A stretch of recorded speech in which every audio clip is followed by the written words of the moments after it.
If someone had told me a year ago that I would lose my husband and my best friend on the same day, I would have laughed in their face. It would have sounded like some cheap soap opera. But on October 14th, I woke up in an empty bed. No note, no text, just a silence so heavy it made my ears ring. And 2 hours later, I saw them, together, hand in hand, in the little cafe on the corner where she and I used to go only together. A place that smelled of vanilla pastries and cinnamon, and I knew it wasn't an accident. It was the beginning of the end. I had known Emily for half my life. We met in high school, two awkward girls with matching backpacks and matching dreams, to move to a big city and never depend on anyone. We shared a tiny dorm room, ate pasta 3 times a day, cried over silly TV dramas. Emily was my family long before I had one of my own. When I married Daniel, she stood right next to me in her bridesmaid's dress, my friend and my witness. Daniel was reliable, calm, steady, like a rock you could lean on in any storm. Emily often joked that he was too good for this world. After my son was born, she became almost part of our family. She would come over, help with the baby, cook dinner while I caught up on sleep after sleepless nights. I trusted her so much, I gave her a key to our house. Sometimes, there were strange little moments. She would jokingly call Daniel Mr. Perfect and wink, or he would hold her gaze a little longer than usual. I brushed it off. We were family, and she was like a sister. One afternoon, while tidying up in the kitchen, I picked up Daniel's phone from the windowsill to put it on the table. The screen lit up, and right there in front of me was a notification. "Thanks for yesterday. Heart." From Emily. My heart dropped to the pit of my stomach. I froze, staring at that message as if it might disappear if I blinked. When Daniel walked in, I showed him the screen. He didn't flinch. He said calmly, "It's about the football game. She helped me get tickets." But in his voice, there was the faintest tremor, and his eyes wouldn't meet mine. I nodded and said nothing. But that night, I couldn't sleep. I lay there replaying every joke, every glance, every casual touch between them that had once seemed harmless. Sometimes, we don't want to see the truth, even when it's already sitting right there at our dinner table. But that night, it started knocking louder in my mind.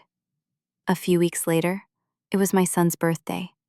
The house was full of guests, balloons on the ceiling, the smell of vanilla cake, and Emily, wearing a bright red dress I'd never seen before.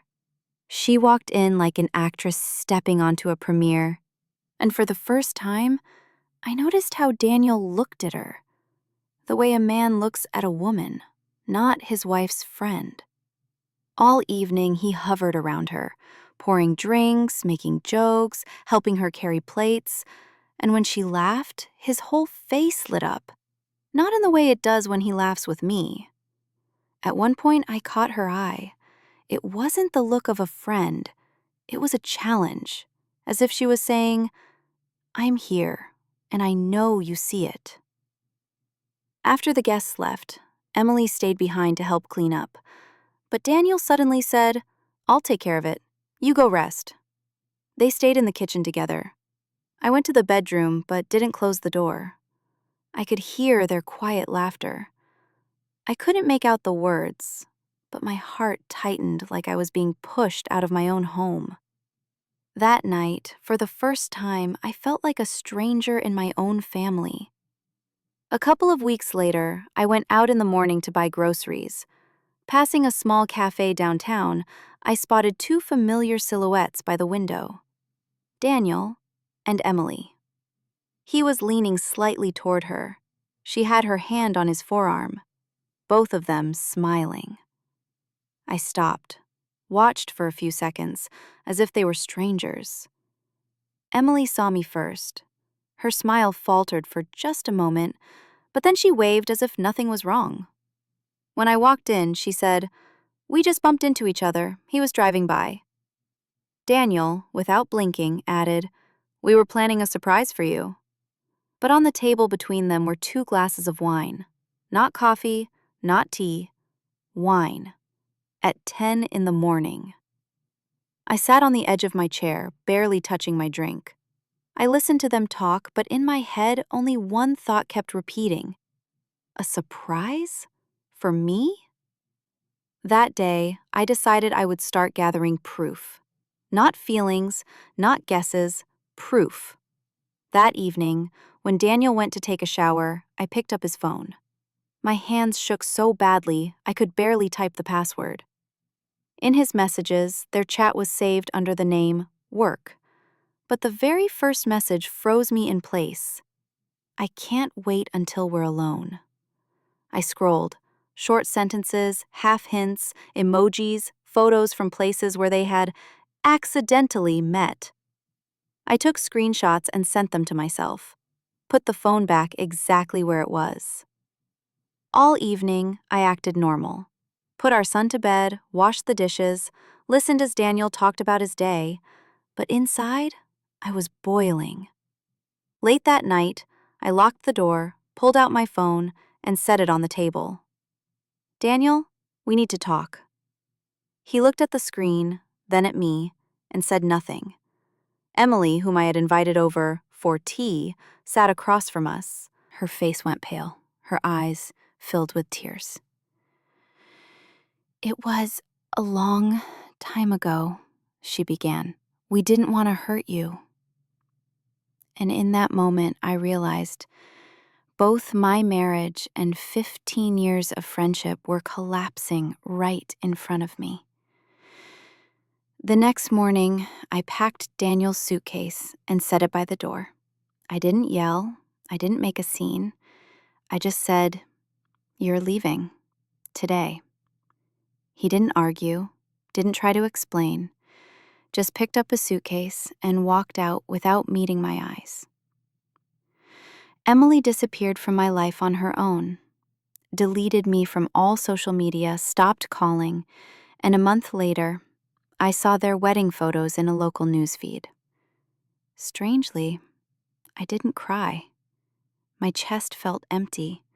Only a faint echo of betrayal remained, like the ringing in your ears after loud music.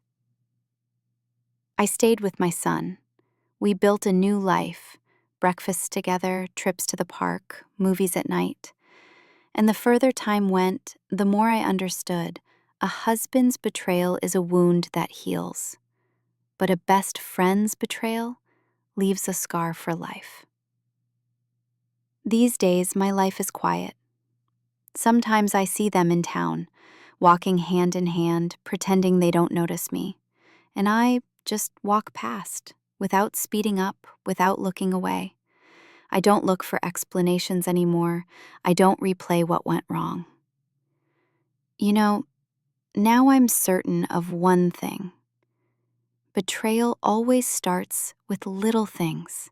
An innocent joke, a lingering glance, a message that means nothing.